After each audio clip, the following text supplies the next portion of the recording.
Hello there, YouTubers. Well, straight away, so that nobody ends up being disappointed, there won't be any music in this video due to copyright problems. So, anyway, here we have the Sansui model SC 1100 stereo cassette deck.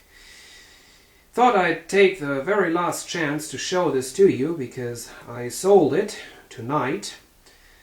Sold it for like 3 times as much as I originally paid for it, so quite happy with that. Hadn't used this thing in like 3 years, so it's not too much of a bad thing that it's going, because chances are pretty high that the new owner is going to use it more frequently and, actually get some use out of this. Anyway, so let's go ahead, take a look in high definition. You have already seen this before. I once did a full presentation of this.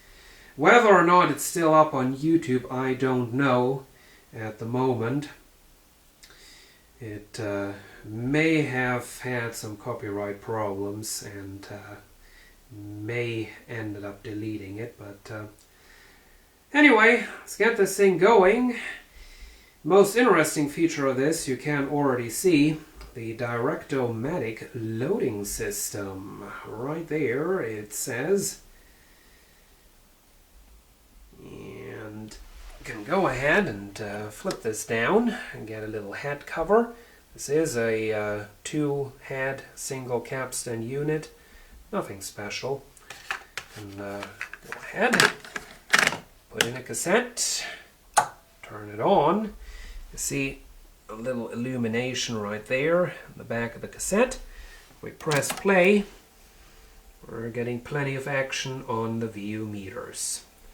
So, while this thing is doing what it's supposed to, let's take a closer look from left to right. There it is, the Sansui SC 1100. Get a power switch down there as well as a headphone jack. Then of course we have our usual array of tape transport controls. I had to replace the belts on this. The original ones were in the process of melting. We move over here, we get the pretty unique counter. As you can see, the counter has a light in it. Might be able to see it. There is that. Then below that we have a tape lead in. What that does, I have absolutely no idea. It doesn't seem to do anything in record mode. It sure doesn't do anything in playback mode. So yeah, it's just a total mystery. There we have the tape selector. 3 types of tapes are being supported. Normal, high, of course that's chrome, and ferrochrome. No metal, it's too old for that. Do get a Dolby B noise reduction and an input selector to select between line input and microphone or DIN jack.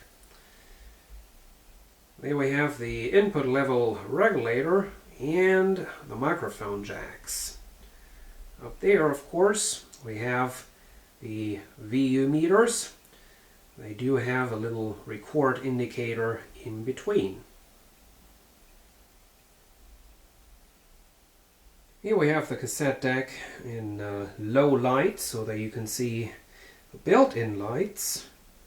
Get the one for the cassette we've just seen. There is our backlit counter. Looks very nice.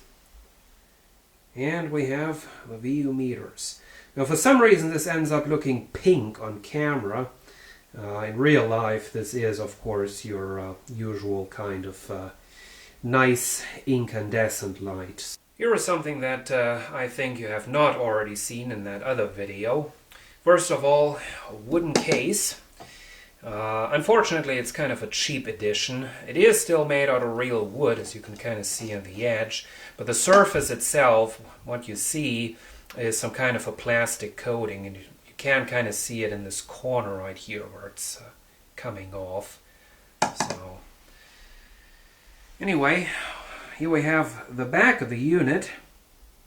And there we have our line in and line out, as well as the DIN jack.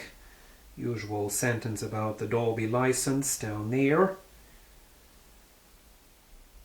220 volts. It did pass the quality control, otherwise it probably would not be here. And there we have all the other information.